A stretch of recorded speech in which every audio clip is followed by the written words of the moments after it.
Okay, students, I really appreciate you joining us this afternoon. We have a rare opportunity to have a real expert on school safety to really help us with our course key assessment. That, of course, you all know you're really doing a safety analysis of your own school, and we're fortunate to have Lieutenant McCarter from the Knoxville Police Department who's joining us, and he's agreed to give us a few minutes here to, from his perspective, share what he thinks is really important as far as making our schools safer. And just so Lieutenant McCarter's aware, and I know he already is, but many of these students in the classroom are already assistant principals in schools, and they have school safety as something on their list of responsibilities already. And then there's many other students in the class who are very soon going to be assistant principals and will very likely be responsible for school safety in their schools. So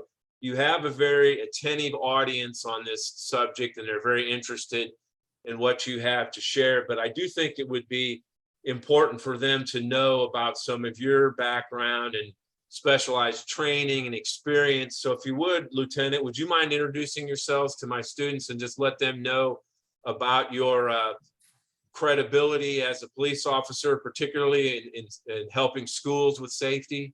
Yes, sir. Absolutely. So my name is Chris McCarter. I'm a lieutenant with the Knoxville Police Department.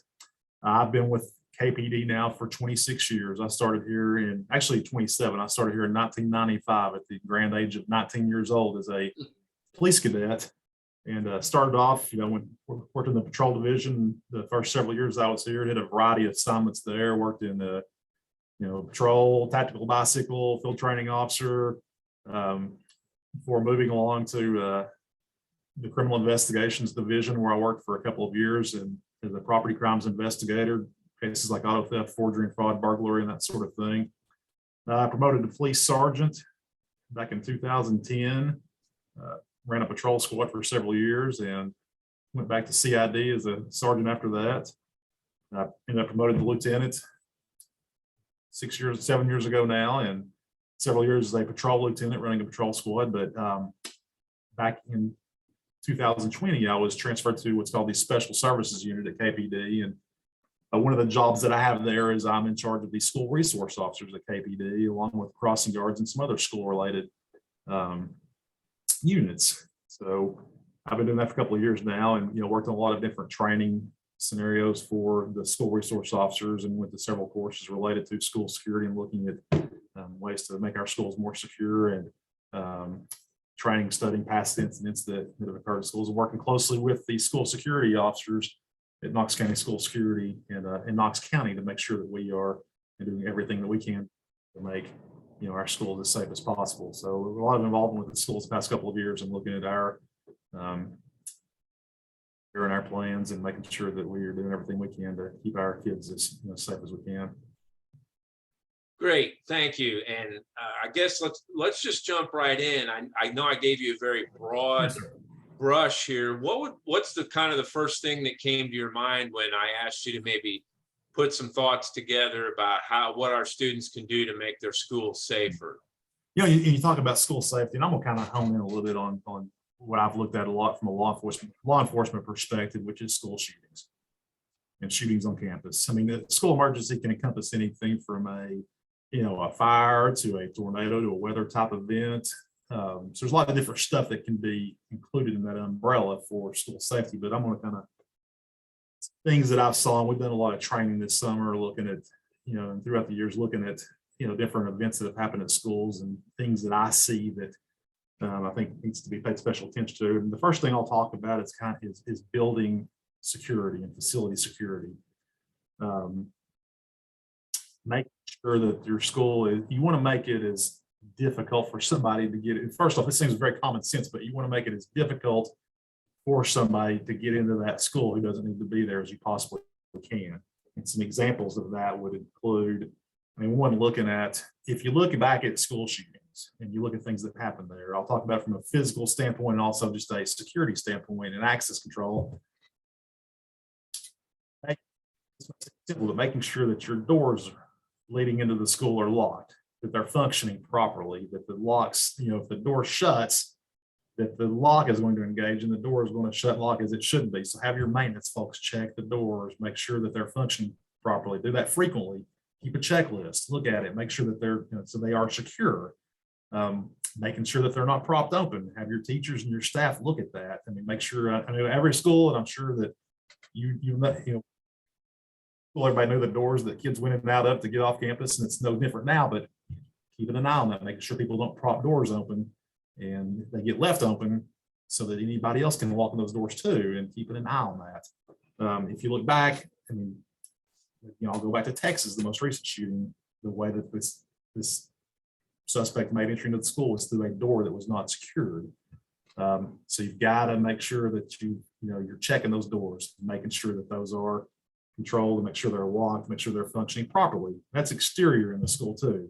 So you want to make it, you want to make this target as difficult. I mean, if God forbid somebody decides they want to go to a school, they want to do something bad there, they want to, at this school or do something terrible, you want to make it as difficult for them to get in there to begin with as you possibly can.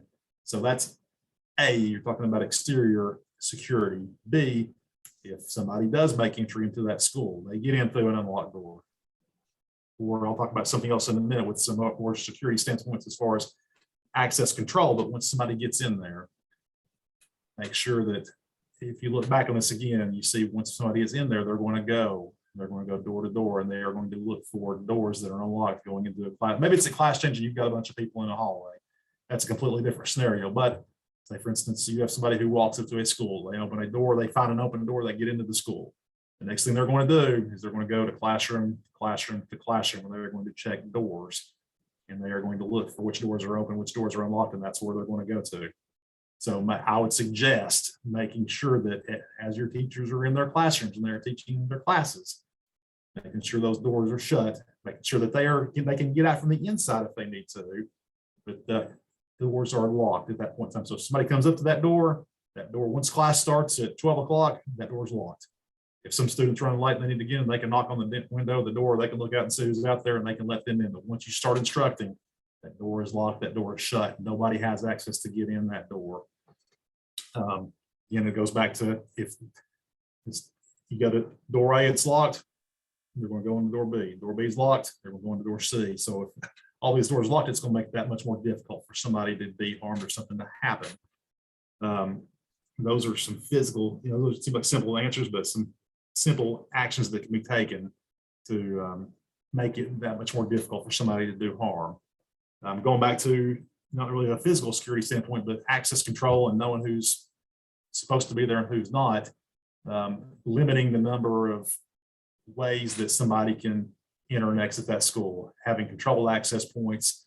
If you have to leave the school for some reason, you've left something in this example came up in some training last week, is you go back to the propped open door thing, you've got doors that are close to a parking lot. The quick way for them to get there is to, hey, let me out that door. They open the door up, they go out, they go to their car, but then the door gets left open. And you've got multiple ways that people are coming and going from the building. It makes it that much more difficult to keep up with. So no matter if your car is a 30-second walk from this exit, if you want to get something out of your car, you've got to go to a controlled access point, one entry point. This is how you go. I got to get something out of my car. I go to the office. Hey, look, I've got to get something out of my car. Okay, you go out and you come back in the same door you went out. So we know where people are coming and going out of that building. You limit the access points and the entry points and the exit points. Sure that you know who is in that school. I mean, again, if you look back at some of these incidents that have happened, you have people who walk into a school and they don't belong there. Either A, they don't belong there, nobody knows who they are, but nobody says anything to them. I'm not telling you to have teachers confront somebody that walks in there that you think may be doing something wrong, but report it back to somebody that can do what they need to do. Hey, look, principal so-and-so, there's a guy down here walking around, or somebody that I don't know who this person is. They don't have a visitor badge on. They're walking around down the hallway. I don't know who they are. Somebody needs to check them out. Wherever you've looked, if you look back at some incidents that have happened, that didn't happen. People walk in and they're unchallenged. Nobody, either they don't notice or they don't say anything about it, one of the two. So pay attention to who's there, who shouldn't be there, even if it's a former student. This example came up again last week in some training that we did. Some students at the school who were current students there had let in a student who was formerly a student there. And, you see teachers who see this person, they're, hey, look, you haven't saw you in a while. They see that person, but again, once they're gone, they don't belong there anymore. They're not supposed to be there. Somebody lets this person into the school, whether it's a former student or somebody who's a stranger, it needs to be treated the same. Hey, look, you graduated last year. It's nice to see, but you don't need to be here. Report that back to somebody. And where I'm going with this is if you look at, again, some of the incidents that have occurred, some of the school shootings, they're former students. So they may have went there at one point in time, went to some other school, may have graduated from there. Maybe they're coming back there to, odds are they're probably coming back to say hi to somebody. But again, you don't want to make that assumption.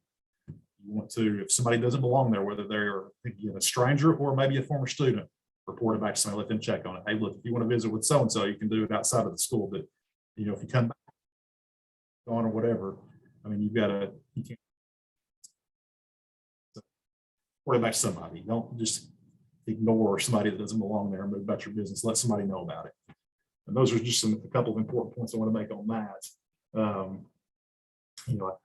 Let me jump in there, Lieutenant. Yeah. I think that's certainly on our list of areas that I have listed for the students to be, analyzing and looking at. So I'm glad that my materials are consistent with what you're saying here. Exactly. It just strikes me as what you're saying is very much common sense. Doesn't cost a lot of money, no real fancy thing that you've said so far here. It's just maybe some minor inconveniences for people to make things a whole heck of a lot safer is what it sounds like. It is. I mean, look, I realize, right now school started back last week in Knox County. It's 90+ degrees here right now. It's hot. You have your door propped open because it's hot in your classroom. But again, it is going to be a minor inconvenience. You've got to shut that door and you've got to lock it. I mean, that's if something happens, if God forbid something happens in that school, are you going to have time to walk over to your classroom? You hear something happen 2 doors down from you, are you going to have time to get up there and get that door shut and locked with a key or however you need to lock it? If it's already done, it's already in place, then it makes it that much more difficult for somebody to get in there. So I would say the trade-off would be, yeah, it's more inconvenient. I might be a little bit warmer here with the door shut, but if again something ever happened, it's already done. It doesn't take that extra 5 or 10 seconds may make all the difference in the world if something ever actually does happen. Right. That's easy. It's an easy fix to make yourself less of a target. I mean, it's no different than, you can't compare these two things, but it's no different than me telling people, hey, look, don't leave a bunch of belongings sitting out in your car, make yourself less of a target. If you've got a laptop sitting in the seat of your car, then you're going to become if somebody looks in their sees that, they're going to go for what they see. If not, they don't see anything there, they're going to go to the next car. Same concept here. If they come to a classroom door and it's locked, they're going to move on to the next. So they want to put a great amount of difficulty into getting into that classroom. They're going to go to the easy target. So make everything as difficult or as hard of a target as possible. I think it's not anything fancy or expensive to do. It's just common sense type stuff. It may be somewhat of an inconvenience, but it would mean all the difference in the world, I think, if something ever did actually happen. Absolutely. Do you have another area you want to go into now to offer some suggestions? Well, I think one thing of course, I talk about plans and I talk about having plans in place and making sure you practice those plans. So one thing about plans, you can have all the plans in the world in place, but the minute something happens, from my experience at KPD and law enforcement in general, it's never going to go according to plan. You have all the plans, so you have to have plans in place. You have to practice those plans. You have to look at building security, building safety, emergency plans for different scenarios or scenarios that encompass everything. And you have to practice those plans. And here's another thing that came up about emergency plans I would suggest. I've had this come up more than one time, that when schools look at their emergency plans, they look at their safety plans, they look at the teachers and they look at the students. Who are they forgetting? They're forgetting the people who work in the cafeteria. They're forgetting people who are maintenance workers there. So make sure that everybody in the school, not just teachers, but also those other staff that work in the school, they're included in those emergency plans. And I had that come up again last week. The maintenance worker at the school we were working at said, "Hey, look, I don't ever get brought in on this stuff. Me or my staff, we don't get brought in on this, and we don't know what we should do or what's going to happen." So everybody, teachers, aides, everybody on down, make sure they're incorporated into those plans and plan with that. I can tell you that if anything ever happens in a school, probably the most important person that we're going to find, or any emergency worker is going to find, is going to be that maintenance worker. Yeah. Because nobody knows that school better than that maintenance worker, and nobody knows what belongs there, what shouldn't be there, who should be there. Every nook and cranny of that school, they know it. They can get us where we need to go to, not just me, but the fire department or EMS or whoever. So those are vital folks to them, including your emergency plans to look at. So, planning and making sure you include all your staff in your emergency plan so that everybody's aware of what's going on and you bring everybody in on this. That's another, as far as planning, those are a couple of points I wanted to make on that. No, that's a great point. And I think that's obviously one of the most common mistakes, as you've already suggested, that people just overlook that because you think that the teachers are with the children. So you're focused so much on the teachers, but you forget about the other folks you just mentioned. And it is, I mean, you have, I ran into this, the maintenance person, they're going to have access to that entire school. This brings me to another point on physical security I want to touch on too. And I left out a minute ago.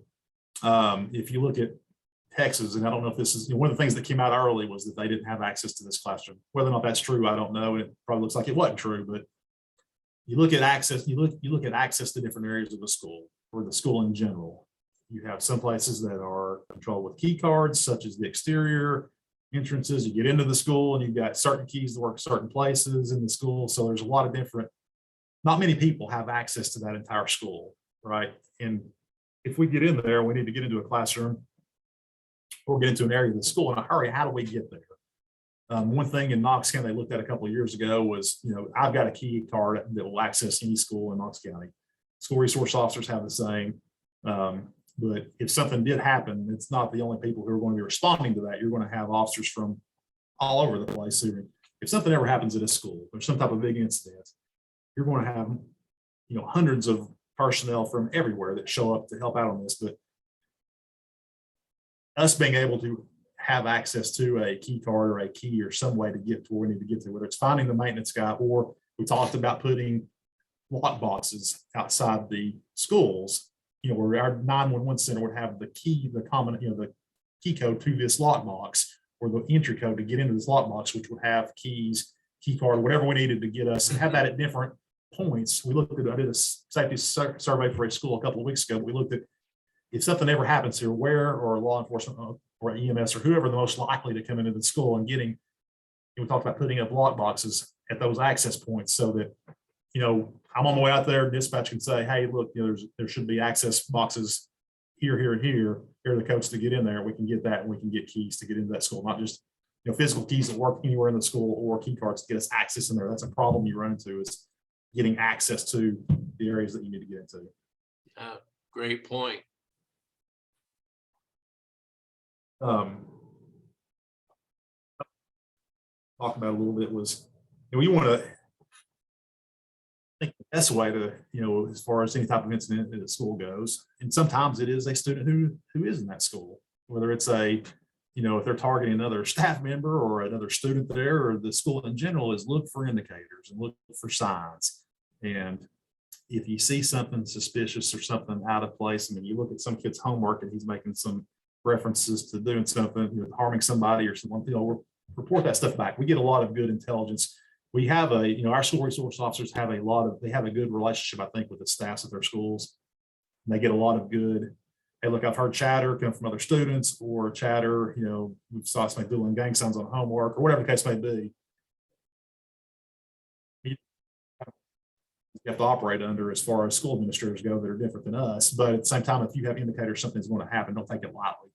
If you get intelligence, I've heard chatter amongst some students about something going down, if two people are into it, or whatever the case may be, or somebody's, making some worrisome remarks in their homework, or whatever the case may be, maybe you can reach out to the crisis intervention folks at your school or the school resource officers and get them either the help they need, or let them know, hey, look, we've got indications that two people who maybe, are some threats toward each other, and that may tie into something we're doing. So just, if there are indicators, act on, have a procedure in place to act on those. Get it to school security, get it to the SRO, get it to the, if you've got crisis intervention folks in your school that can deal with stuff like that, get it to the people that it can get to try to prevent something on the front end, if it's something that comes from an internal threat at that school. I just want to interject. It seems to me, again, I'm no expert in this area. That's why we have people like you coming into the class to help us. But wouldn't that be the basic expectation that the school resource officer try to build the kinds of relationships with the children, that it would be more likely that the children and the students would come to that resource officer? Yes, our jobs there are, I mean, our number one priority there is to protect the students, protect the staff at that school. But we build relationships with these students. When we build good relationships with the students and the staff in the schools, which is what we want to do, then we get in, also as a byproduct of that, we get intelligence from these people, that the students and the staff, that may help prevent something. I mean, we've had information come in, we've heard chatter from students in the school that there may be a retaliatory shooting tonight off campus somewhere in relation to something that happened previously, or you get information that hopefully will help prevent something from happening. But that is absolutely one of the top priorities of our school resource officers, is to build good relationships with these students. And these students, these can be lifelong relationships. We have officers who were a school resource officer 20 years ago, who still have relationships with those students and that staff from years ago. So that is absolutely one of our top priorities, protecting the students and staff and building relationships with the people in the schools. And you build lots of good relationships there.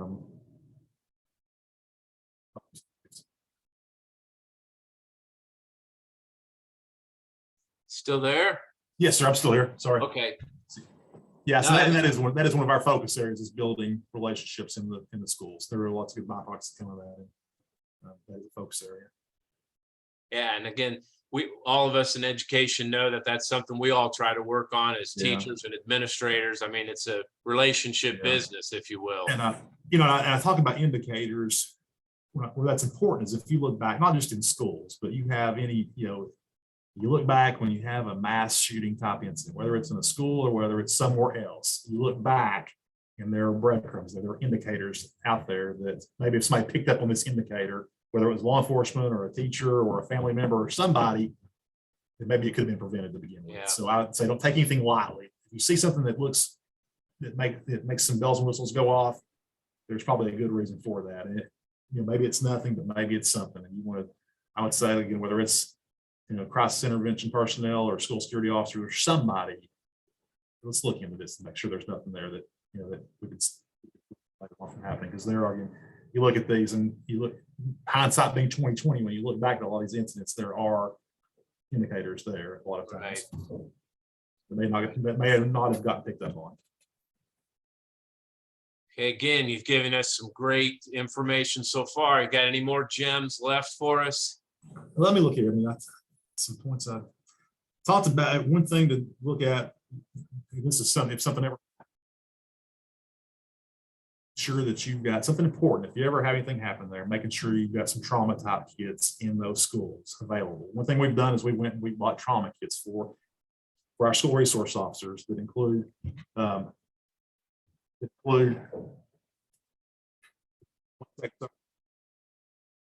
for 1 second. You want to pause? Yeah, can you pause for 1 second? Sure. I'll pick right back up where I'm at. I'll be right back. Sure. Give me 1 second.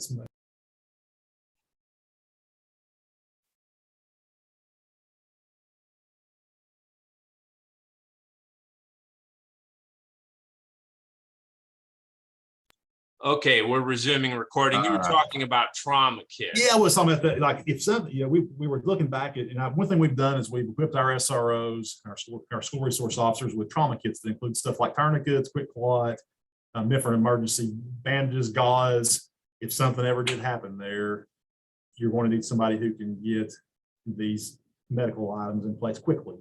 So having those with our school resource officers, or in the schools, having that at the school in different locations at the school. If you ever need it, you've got it there. And you don't have to wait on, you've got people trained in first aid there. They can access these tourniquets or these trauma kits quickly if they need to have them there. You've already got on site. So looking at having those at the school itself.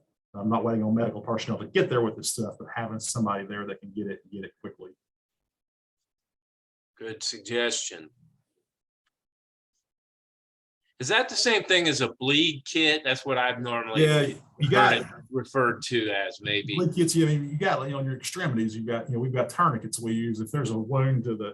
This could not even be this could be an accident that happens some other way at the school, but I mean, if you got a wound on your extremity, you want a tourniquet on your extremities, arms, legs, and if you got a wound to your chest or somewhere in your core, I mean, you want to talk about quick clot or some type of let's say bleed prevention is what you're looking at. Right. Right. Only got a very short amount of time. If you have somebody who has a artery that's severed or something similar, then you've got a short time frame to get something done. And the quicker you can access a tourniquet or a quick clot or some type of compression equipment, the better. So I would say that's something you want to have on site. So we've got school resource officers that are equipped with that, and hopefully that's something that's a moot point and we never need it. It's a big waste of money, but at the same time, it's something I think that's important to have there. And that and having teachers trained in first aid. That's something basically. I don't know what kind of training that teachers typically do, but I mean, having teachers there who are trained in basic first aid, I think, is a very important. You got your school nurses, but also have people there that could put a tourniquet on if they needed to, or put a use some of this stuff. That's something important to look at.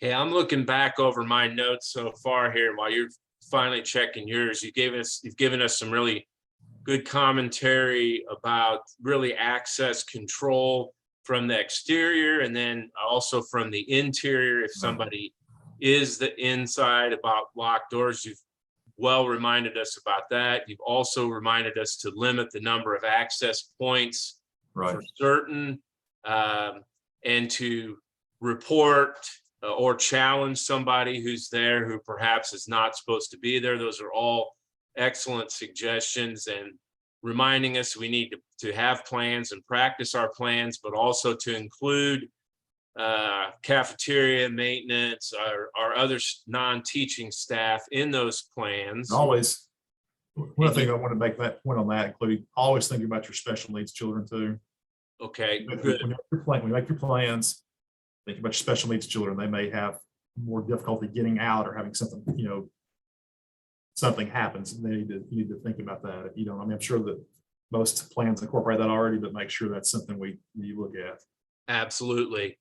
You brought up something that I have overlooked in my thinking about maybe the need for something like a lockbox outside of the school so that somebody can get access easily to all the places of the building. That's not something I thought about before you mentioned that. And an example of that is, let's go back to Texas.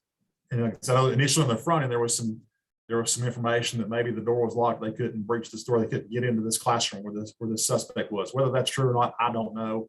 It seems like now that may not be the case, but we've got breaching kits in the field with our officers. But the quickest way, I mean, if we need to get into a section of the school, if you've got a suspect barricaded in an area of the school with that door's locked, I mean, it's going to take some time to breach those doors. Some of these doors are pretty sturdy in the schools too. So the quickest way is if we've got access to, I don't want to have to go looking for the maintenance worker that has keys to get into every area of the school, or whoever has an key to get in there. But if I know before I get there, there's a set of keys at this entry point, or this entry point, or this, and having multiple entry points too, and having multiple, having 2 or 3 different locations where you've got these boxes with these keys, and we have access to get into there. So we can, if I've got to get into a classroom or an area of the school quickly, I don't have to go looking for it. I know where to go find it.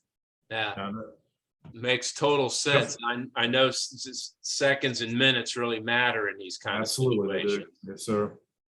And then finally, you've just been mentioning about being on the alert for looking for certain indicators or signs that somebody's maybe in distress or in need, and make sure you're reporting that to the appropriate folks. And then you finally just mentioned about the need for the trauma kits to be on site, again, to save valuable time. Yeah. And one other thing I wanted to touch on real quick too is communications in schools. This is always a big issue. Is if something happens there, how are you going to communicate that out to your staff and your employees? Are you going to use a radio? And a lot of schools have handheld radios they carry in the classrooms. You're going to use an intercom system, or how are you going to do that? Or is every situation unique, or you have a blanket way of doing that? Communications for us are notorious in the schools a lot of times, because you're talking about a building that does not have good radio reception a lot of times for us.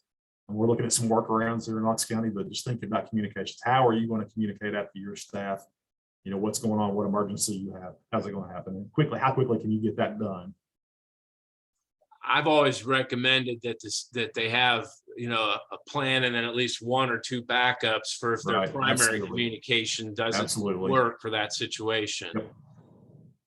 Absolutely.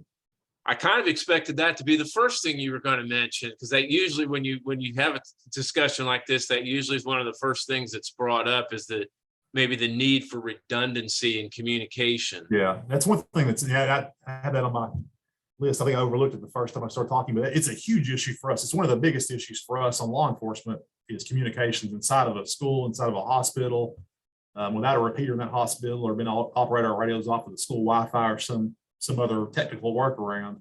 We hit a lot of dead spots. You have serious communication issues in schools or buildings such as a school or a hospital. So it's a huge, huge issue for us. But it may be at the point where we're having runners yelling things at people or whatever we have to do. But on the school end of it, think about how you want to communicate that out. What information do you want to put out when you communicate? You don't want to put out evacuate to this point on the school intercom when you've got a shooter there who made, you got to be careful about what you want to have that stuff worked out, and you want to have that worked out well in advance, that here's what's going to be communicated. We want to stay in our classroom, or we want to, in advance what you're supposed to do with certain type situations, and how do you communicate that out? How do they communicate back into you? Exactly. Two-way communication. How do things come in? How quickly? This is going back to communications again. When we did this training in the school last week. You had teachers who were going about their business, doing what they typically would do in a day. And then we had an officer, we had a bad guy, we simulated what was gunfire, and they were supposed to react. How would you react in this situation? And one thing you saw is you didn't see, maybe people heard it, they didn't report it back in quickly. That, look, I heard something that sounded odd going on down the hallway, or, you had some people that were very good about reporting back, and how did they report that back to the office? We're talking about communications, that also. Mm-hmm. Well, you've given us a good half dozen or so awesome suggestions here. Is there anything else you want to close up with that maybe you didn't talk about, or any final suggestions? No, I think those are some hot points I can think of. We can talk about this all day long, things that we can do better and things we can do to make our schools safer and less of a target, how we react in certain circumstances or scenarios. But these are some high points that come to mind based on some of the training that I've been to, some of the things that I've seen and feedback I've had in different trainings we've done, that we, that are, some of these are pretty easy to look at. It's not anything, you can talk about metal detectors in schools. You can talk about school cameras. Hey, the more of that stuff you've got, the better. That goes in with physical security. I really didn't touch on that a whole lot, but I think if you've got cameras in schools, which does bring another point. If you have cameras in schools, make sure you're looking at those access points to where people come and go. When you're training those, you can kind of keep up with that. Some schools I've seen have put in alarm systems to where if this door that we know people kind of go in and out of, if it goes off, and it sets off an alarm in the office, and you've got a camera that kind of zooms in on that door, we can see who's come or went there. It's a teacher letting a student out, or somebody's coming in who shouldn't have went there. But looking at the access points and blind spots in the school with your camera systems. Mm-hmm. And cameras, they're not nearly as expensive now as they were at one time. And keeping a gun out of school, looking at metal, if you're looking at metal detectors, wands, how do you do that? And that's obviously that's one way to how hard you want to make the security, right, your school. You got to walk a line between and having in your building security too. So I've seen schools do random, they have metal detectors, they set up different schools periodically.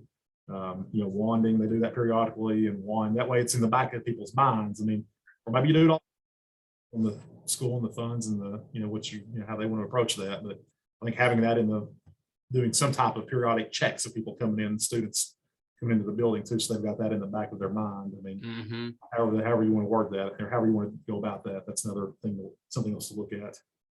Yeah, it's always interesting with the community standards. Really, it is. Cool It is. That's, you run into a lot of. Do you want to put up a metal detector to school and send every kid through there every morning when they come in, and how does the community look at that? How do they react to that? So it's, you kind of got to walk a line there between Right. what's over encompassing as far as your security goes, and what, and maybe you got to be somewhere in the middle. You do periodic checks, and whatever, every community is different. Every community is unique as far as how they want to go about that. Absolutely.